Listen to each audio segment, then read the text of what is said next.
ഷുറിഞ്ചെ എന്ന് പറയുന്ന ഒരു ചെറിയ വില്ലേജാണ്. ശരിക്കും പറഞ്ഞാൽ മായോ കലണ്ടറിൽ ലോകാവസാനം വരുമ്പോൾ സമയത്ത് രണ്ട് സ്ഥലങ്ങൾ മാത്രമാണ് നഷ്ടമൊന്നും സംഭവിക്കാതെ നമുക്ക് ജീവിക്കാൻ പറ്റുന്നതാണ് പറഞ്ഞത്. അതിലൊന്നാണ് ഷുറിഞ്ചെ.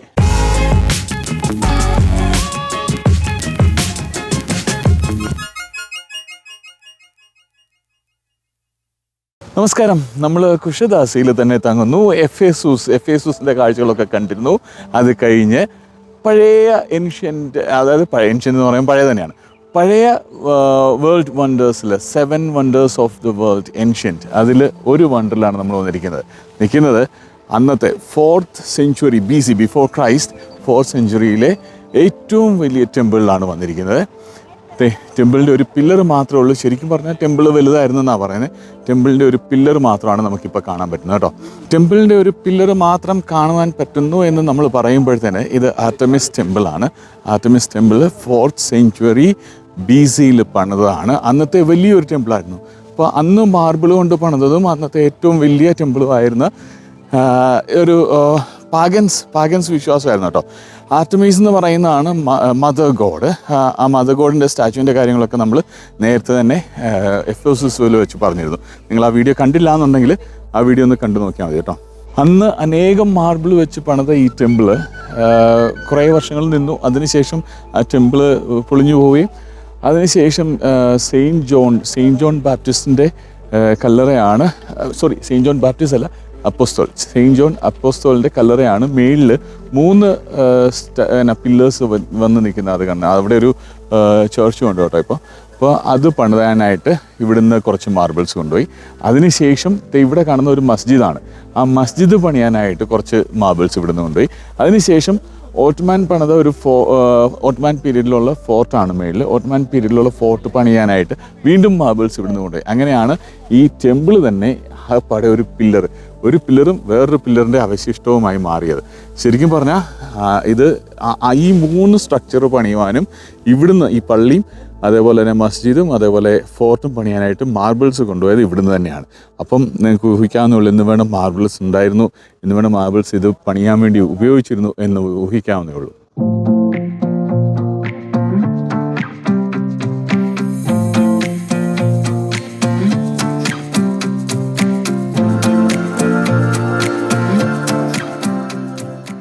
നമ്മളങ്ങനെ ടെമ്പിളിൽ നിന്ന് ഷുറിഞ്ചെ എന്ന് പറഞ്ഞ സ്ഥലത്തേക്ക് വന്നിരിക്കുകയാണ്. ഷുറിഞ്ചെ എന്ന് പറയുന്ന ഒരു ചെറിയ വില്ലേജാണ്. ശരിക്കും പറഞ്ഞാൽ മായോ കലണ്ടറിൽ ലോകാവസാനം വരുമ്പോൾ സമയത്ത് രണ്ട് സ്ഥലങ്ങൾ മാത്രമാണ് നഷ്ടമൊന്നും സംഭവിക്കാതെ നമുക്ക് ജീവിക്കാൻ പറ്റുന്നതാണ് പറഞ്ഞത്. അതിലൊന്നാണ് ഷുറിഞ്ചെ, മറ്റൊന്ന് വേറെ ഏതോ ഒരു രാജ്യത്താണ്. ടർക്കിയിലോർന്നു, വേറൊരു രാജ്യത്തോർന്നു. അപ്പോൾ ഷുറിഞ്ചയിൽ ഈവൻ ടോം ക്രൂസൊക്കെ 2012 ഡിസംബർ 21 ടോം ക്രൂസൊക്കെ ഇവിടെ വന്ന് താമസിച്ചിരുന്നു എന്നാണ് പറഞ്ഞത്. ഈ ലോകാവസാനം എങ്ങനെ നടന്നാലോ എന്ന് വിചാരിച്ച്. അപ്പോൾ ഈ വില്ലേജിലൂടെ നടക്കുമ്പോൾ തന്നെയുള്ളൂ നമുക്ക് ചെറിയ വഴികൾ, പഴയ ബിൽഡിങ്സാണ്. ഈ ബിൽഡിങ്സൊക്കെ എന്ന് പറഞ്ഞാൽ 100-200 വർഷം പഴക്കങ്ങളുള്ള ബിൽഡിങ്സാണ് മിക്കവാറും എല്ലാം ഇവിടെയുള്ളത്. ഇത് വേൾഡ് ഹെറിറ്റേജ് യുനെസ്കോ പ്രൊട്ടക്റ്റഡ് വില്ലേജാണ്. നമുക്ക് ഇവിടെ വന്നു കഴിഞ്ഞാൽ ഈ വില്ലേജിൻ്റെ ഏകദേശം ഒരു നല്ലൊരു വ്യൂ കിട്ടും. ആൾക്കാർ താമസിക്കുന്ന പഴയ വീടുകളാണ്. ഞാൻ പറഞ്ഞില്ലേ 100-200 വർഷം പഴക്കമുള്ള വീടുകളാണ് ഇതെല്ലാം. വഴിയാണെങ്കിലും ഇതുപോലെ കല്ലിട്ടേ ചെയ്യാൻ പറ്റുള്ളൂ, വേറെ ഒന്നും ചെയ്യാൻ പറ്റില്ല. ടാർമാക്കോ ഒന്നും ചെയ്യാൻ പറ്റില്ലെന്ന് പറഞ്ഞാൽ കല്ല് പാകാനേ പറ്റുള്ളൂ. ഇങ്ങനെയൊക്കെ മെയിൻറ്റെയിൻ ചെയ്യാൻ പറ്റുള്ളൂ. കാരണം യുനെസ്കോ പ്രൊട്ടക്റ്റ് ചെയ്തിരിക്കുന്ന വേൾഡ് ഹെറിറ്റേജ് വില്ലേജ് ആയതുകൊണ്ട് തന്നെ. അങ്ങ് ദൂരത്തുള്ള വീടുകളുടെയൊക്കെ ആണെങ്കിലും ഒരു ചെറിയ ക്ലോസപ്പ് വ്യൂ നമ്മുടെ അടുത്ത്. ഇടയ്ക്കൊരു മസ്ജിദ് ഉണ്ട് ഇവിടെ, താഴെ ഒരു മസ്ജിദ്. പിന്നെ മേളിലോട്ട് മലകളാണ് കേട്ടോ, ഇങ്ങ് മേളിലോട്ട് മലകളാണ്. വില്ലേജിൽ നല്ല അടിപൊളി വൈൻ കിട്ടുമെന്നാണ് പറയുന്നത്. ഇവിടെ വരുമ്പോൾ തന്നെ വൈൻ ടേസ്റ്റിങ്ങിനായിട്ടുള്ള സ്ഥലങ്ങളൊക്കെ ഉണ്ട്. ഇതുപോലെ വൈൻ ടേസ്റ്റിങ്ങിന്, പിന്നെ അതുപോലെ തന്നെ ചായ, ടർക്കിഷ് പോട്ട് ടീ കുടിക്കണമെന്നുണ്ടെങ്കിൽ അത് കുടിക്കാം. പിന്നെ ഈ ഭാഗം ഇവിടെ നല്ല ഫുഡ് കിട്ടുന്ന റെസ്റ്റോറൻറ്റ്സും ഉണ്ടെന്ന് പറഞ്ഞു. അപ്പോൾ ഇതൊക്കെയാണ് ഈ വില്ലേജിൻ്റെ പ്രത്യേകതകൾ. ഈ വില്ലേജിന് നല്ലൊരു പോപ്പുലേഷൻ ഉണ്ടായിരുന്നതാണ്. പക്ഷേ മെജോറിറ്റി ആൾക്കാരും ഇവിടുന്ന് താഴത്തെ ടൗണിലോട്ട് മാറിയെന്നാണ് പറഞ്ഞത്. അതേപോലെ തന്നെ അല്ലെന്നുണ്ടെങ്കിൽ കുശദാസി എന്ന് പറഞ്ഞ് ഞാൻ താമസിക്കുന്ന ബീച്ച് ടൗണിലേക്ക് മാറിയെന്നാണ്. ഇവിടെ ഇപ്പം 200 ചില്ലുവാനും വീടുകളെ ആക്റ്റീവായിട്ടുള്ളൂ. ബാക്കിയെല്ലാം ഹോട്ടൽസായിട്ടൊക്കെ അങ്ങ് പോകുന്നു. ഇതുണ്ട്, ഇതെല്ലാം കടകളാണ്. നമുക്ക് സാധനങ്ങൾ എന്തെങ്കിലും വാങ്ങണമെന്നുണ്ടെങ്കിൽ വാങ്ങിയൊക്കെ പോകാം. ഈ ട്രിപ്പിൻ്റെ ഒരു ഭാഗമാണ് വൈൻ ടേസ്റ്റിംഗ് എന്ന് പറഞ്ഞത്. അപ്പോൾ നമ്മൾ വൈൻ ടേസ്റ്റ് ചെയ്യാനായിട്ട് വന്നിരിക്കുകയാണ്. ഇവിടെ വന്ന് വൈൻ ടേസ്റ്റ് ചെയ്യാനായിട്ട് വൈൻ മേടിക്കണമെന്നൊന്നും നിർബന്ധമൊന്നുമില്ല കേട്ടോ. വൈൻ ടേസ്റ്റിംഗ് എന്ന് പറയുന്നത് ഇതിൻ്റെ ഭാഗമാണ്. അപ്പോൾ നിങ്ങൾക്ക് വൈൻ ടേസ്റ്റ് ചെയ്യാൻ ഒരു നിർബന്ധമില്ല, ഇഷ്ടംപോലെ വൈൻ ടേസ്റ്റ് ചെയ്തോ, കുഴപ്പമൊന്നുമില്ല. അത് ട്രിപ്പിൻ്റെ കോസ്റ്റിനകത്ത് ഇൻക്ലൂഡഡ് ആണ്. അപ്പം നമ്മളും വൈൻ ടേസ്റ്റ് ചെയ്യാൻ വന്നതാണ്.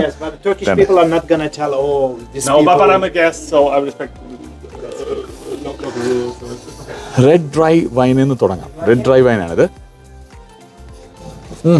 കുടിക്കുന്നതിന് മുമ്പ് ആദ്യം അതിൻ്റെ സ്മെല്ല് ആസ്വദിക്കണമെന്നാണ് പറയുന്നത്. അതിൻ്റെ ആ ഫ്രാഗ്രൻസ്, സ്മെല്ലെന്നല്ലല്ലോ പറയുന്നത്, ഫ്രാഗ്രൻസ് അല്ലെങ്കിൽ അരോമ.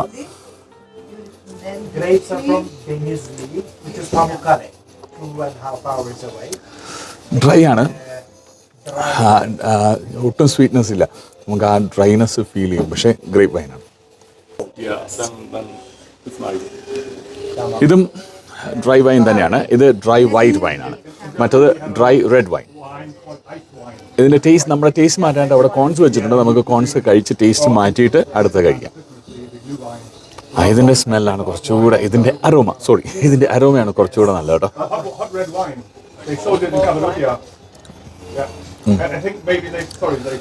ടേസ്റ്റ് ആണെങ്കിലും എനിക്കിത് കുറച്ചുകൂടെ കംഫർട്ടബിൾ ആയിട്ട്, മറ്റേ ഭയങ്കര ഡ്രൈ, ഭയങ്കര ഒരു പെനിട്രേറ്റിംഗ് ടേസ്റ്റ് ആയിരുന്നു. ഇത് കുറച്ചുകൂടെ സ്മൂത്ത് ആയിട്ട് പോകും. You've been to a German Christmas market? Yeah. Where you get the Glühwein? The hot wine with spices and everything. Yeah, similar. Chardonnay? Oh yes, my favorite. വേറെ brand, അതേ സാധനം തന്നെ, dry white, പക്ഷെ വേറെ brand. കുറച്ചുകൂടെ lighter ആയിട്ട് എനിക്ക് തോന്നിയത്. അതെ. Okay, next one.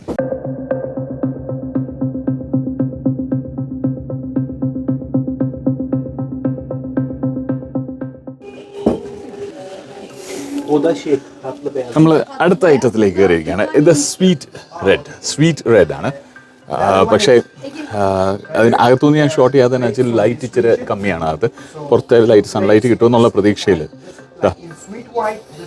ഇതിന് ചെറിയൊരു സ്വീറ്റ് ടേസ്റ്റ് നമുക്ക് ആ അരോമയിൽ കിട്ടുകയും ചെയ്യും കേട്ടോ. This is much better. ഇതാണ് എനിക്ക് കുറച്ചുകൂടെ കംഫർട്ടബിൾ ആയിട്ട് വന്നത്. അത്രയും ഡ്രൈനെസ് നമുക്ക് തോന്നുന്നില്ല. ഇത് കുറച്ചുകൂടെ സ്വീറ്റ് ആണ്, സ്മൂത്ത് ആണ്. അടുത്തത് സ്വീറ്റ് വൈറ്റ്. അതെ, സ്വീറ്റ് വൈറ്റ്.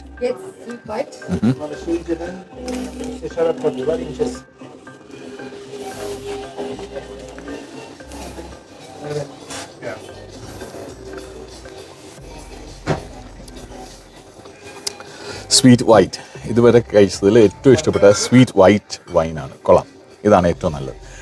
ഞാൻ ഇവിടുന്ന് ഏതായാലും ഒന്നും മേടിക്കുന്നില്ല. വൈൻ സെല്ലാറ് കാണാൻ പറ്റുമെന്ന് അറിയത്തില്ല.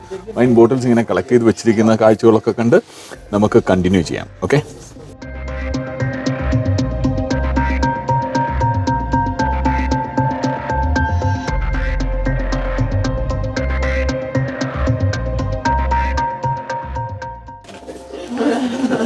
നമ്മളങ്ങനെ കുറേ വൈൻസ് ട്രൈ ചെയ്തു കേട്ടോ.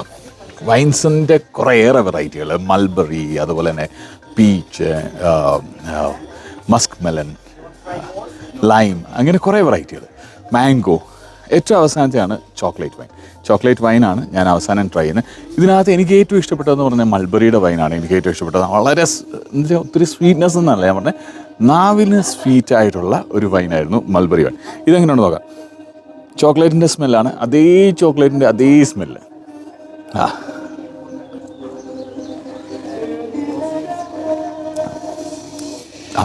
ഇത് നല്ലതാണ്. ഇവിടെ കുടിച്ചതിൽ ഏറ്റവും ഇഷ്ടപ്പെട്ട 2 വൈൻ, ഒന്ന് ചോക്ലേറ്റിൻ്റെ വൈൻ എനിക്ക് നന്നായിട്ട് ഇഷ്ടപ്പെട്ടു, അതേപോലെ തന്നെ മൾബറിയുടെ വൈനും എനിക്ക് നന്നായിട്ട് ഇഷ്ടപ്പെട്ടു. കൊള്ളാം, അടിപൊളി. അപ്പോൾ ഇതാണ് നമ്മുടെ വൈൻ ടേസ്റ്റിംഗ് സെഷൻ ഇവിടെ തീരുകയാണ്. നമ്മൾ ഇവിടുന്ന് തിരിച്ച് ഹോട്ടലിലേക്ക് പോവാണ്. ഹോട്ടലിലേക്ക് പോകുന്ന വഴിക്ക് നമുക്ക് അവിടെ ഒരു പീച്ചിൻ്റെ ഗാർഡൻസ് ഒക്കെ നമ്മൾ കണ്ടിരുന്നു. അപ്പോൾ ഏതെങ്കിലും ഒരു പീച്ച് ഗാർഡനിലൊക്കെ നിർത്താൻ പറ്റുമെങ്കിലും നിർത്തി അവിടെ നിന്ന് വീഡിയോ എടുത്ത് അങ്ങോട്ട് പോകാം. ഞാൻ പറഞ്ഞു നമ്മൾ ഇനി തിരിച്ച് ഹോട്ടലിലേക്ക് പോവാണ്. ഞാൻ മേലോട്ട് പോയപ്പോൾ തന്നെ ഇവിടെ ഇരുന്ന് ഈ കിരീടം പോലെ അമ്മ ഒരു പ്രായം ചെന്ന അമ്മ ഉണ്ടാക്കുന്നുണ്ട്. പക്ഷെ അന്നേരം ഫോട്ടോ എടുക്കാനായിട്ട് സമയം കിട്ടില്ല. എല്ലാവരും പോകുന്ന കൂടെ ഞാനും അങ്ങ് പോയി. ഇവിടെയൊക്കെ ഈ അമ്മച്ചി ഇവിടെ ഇരുന്ന് ഉണ്ടാക്കുന്നുണ്ടായിരുന്നു കേട്ടോ. പൂക്കളിങ്ങനെ നെയ്യത് കണ്ടോ, പൂ വെച്ച് ഒറിജിനൽ പൂ വെച്ച് നെയ്ത് ചെയ്യുന്നതാണ്. അമ്മ ചെയ്യുന്നുണ്ടായിരുന്നു. Thank you. അതെ, അമ്മ അത് തലയിൽ വെച്ച് കാണിക്കുകയാണ്, അങ്ങനെയാണ് ചെയ്യേണ്ടത്. അമ്മ അത് കണ്ടോ, ചെറിയ ചെറിയ പൂക്കൾ ഇവിടെ ചുറ്റോട്ട് നോക്കുകയാണെങ്കിൽ ഇഷ്ടം പോലെ പൂക്കളുണ്ട് കേട്ടോ. ആ പൂക്കൾ വെച്ചാണ് ഇവരിത് ചെയ്യുന്നത്. ഏതായാലും നമ്മൾ ഈ ചെറിയ ഗ്രാമത്തിനോട് ഇപ്പോൾ ഇവിടെ പറഞ്ഞിട്ട് താഴോട്ട് പോവുകയാണ്. താഴോട്ടെന്ന് പറഞ്ഞാൽ നമ്മൾ കുന്ന് കയറിയാണ് വന്നത്. അങ്ങ് ദൂരെയായിട്ടൊക്കെ പീച്ചസിൻ്റെ ഗാർഡൻസൊക്കെ നമുക്ക് കാണാൻ പറ്റും. ടെറസ്ഡായിട്ട് ചെയ്തു വെച്ചിരിക്കുന്നത്, കൃഷി ചെയ്തു വെച്ചിരിക്കുന്നത്. അപ്പോൾ യാത്ര തുടരാം തിരിച്ച് ഹോട്ടലിലേക്ക്.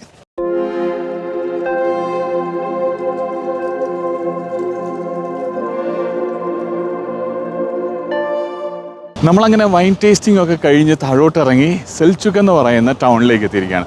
സെൽചുക്ക് ടൗണിൽ ഒരു ചെറിയ പാർക്കിൻ്റെ സൈഡിലാണ് ഇത്. ഈ സൈഡിൽ കാണുന്നത് ഒരു ചെറിയ പാർക്കാണ്. നമുക്ക് വൈകുന്നേരങ്ങളിലൊക്കെ വന്നിരിക്കുകയും ചായ കുടിക്കുകയൊക്കെ ചെയ്യണമെന്നുണ്ടെങ്കിൽ അപ്പുറത്ത് ചായ ഒക്കെ കിട്ടുന്ന സ്ഥലങ്ങളൊക്കെ ഉണ്ട്. അവിടെ നിന്നൊക്കെ ചായ മേടിച്ച് ഇവിടെ ഇരിക്കുകയൊക്കെ ചെയ്യാം. അതേപോലെ തന്നെ നമ്മുടെ ഫുട്പാത്തിൻ്റെ സൈഡിലായിട്ട് ഇത് കണ്ടോ, ഇഷ്ടംപോലെ ഓറഞ്ച് മരങ്ങളാണ്. അതെല്ലാം നിറച്ച് പഴുത്ത ഓറഞ്ചുകളുമായിട്ട് നിൽക്കുന്നത്. കണ്ടോ, നമുക്ക് വേണമെന്നുണ്ടെങ്കിൽ ഓറഞ്ച് പറിക്കുകയൊക്കെ ചെയ്യാൻ, പറിക്കുന്നതുകൊണ്ട് കുഴപ്പമില്ല. പക്ഷേ ഇത് പുളിയുള്ള ഓറഞ്ച് ആണെന്നാണ് പറഞ്ഞത്. അതുകൊണ്ട് അധികം ആൾക്കാർ ഇതൊന്നും പറിച്ച് കഴിക്കാറില്ല ഇവിടെ. അതങ്ങനെ മരത്തിലിങ്ങനെ നിൽക്കും, കാണാനായിട്ട് ഒരു രസത്തിന് വേണ്ടി മാത്രം നിർത്തിയിരിക്കുന്നതാണെന്ന് പറഞ്ഞു. ഡെക്കറേറ്റീവ് ഓറഞ്ചസ് എന്നാണ് അവർ പറയുക. അവർ പറയുന്നത് തന്നെ അങ്ങനെയാണ് കേട്ടോ. ഓറഞ്ചൊക്കെ ഉണ്ട്. ചെറിയൊരു ടൗണാണ്, പക്ഷേ വളരെ വൃത്തിയായിട്ട് മെയിൻറ്റെയിൻ ചെയ്തിരിക്കുന്ന വളരെ നല്ല കാം ആൻഡ് ക്വയറ്റ് ആയിട്ടുള്ളൊരു ടൗൺ. നമ്മൾ കുശദാസിയെക്കുറിച്ച് കഴിഞ്ഞ വീഡിയോയിൽ ഞാൻ പറഞ്ഞു, ഉറക്കം തൂങ്ങിയൊരു ടൗൺ പോലെയാണ് തോന്നിയത്. കാരണം അവിടെ ഇപ്പോൾ പീക്ക് സീസൺ ആയിട്ടില്ല.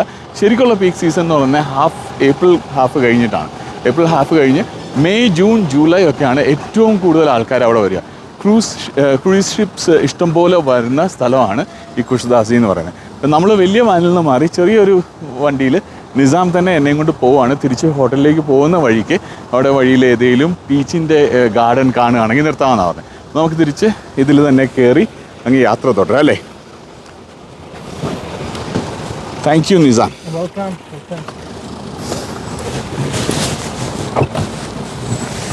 യെസ്, നമ്മളങ്ങനെ പീച്ചസ് ഒക്കെ ഉള്ള ഒരു ഫാമിൻ്റെ സൈഡിലായിട്ടാണ് ഇപ്പോൾ നിൽക്കുന്നത്. ഇത് കണ്ടോ, നല്ല പർപ്പിൾ കളറിൽ പീച്ചസ് എല്ലാം പൂത്ത് നിൽക്കുകയാണ്. കാണാൻ നല്ല രസമാണ്. വഴിയുടെ രണ്ട് സൈഡിലുണ്ട്, അപ്പുറത്തെ സൈഡിലുണ്ട്. അപ്പുറത്തേത് പൂത്ത് നിൽക്കുന്നതിൽ നിന്ന് ഇലകളിലേക്ക് മാറി തുടങ്ങി. പക്ഷേ ഇവിടെ ഇപ്പോഴും പൂക്കളായിട്ട് തന്നെ നിൽക്കുകയാണ്. ഇലകളായി കഴിഞ്ഞ് കഴിയുമ്പോഴത്തേന് ഈ പൂക്കളെല്ലാം അങ്ങ് മാറിയിട്ട് ഇലകൾ മാത്രമാകുമെന്നാണ് പറഞ്ഞത്. അപ്പോൾ ഇലകളായിട്ടില്ല ഇവിടെ, അപ്പുറത്തെ ഇലകളായി തുടങ്ങിയിട്ടുണ്ട്.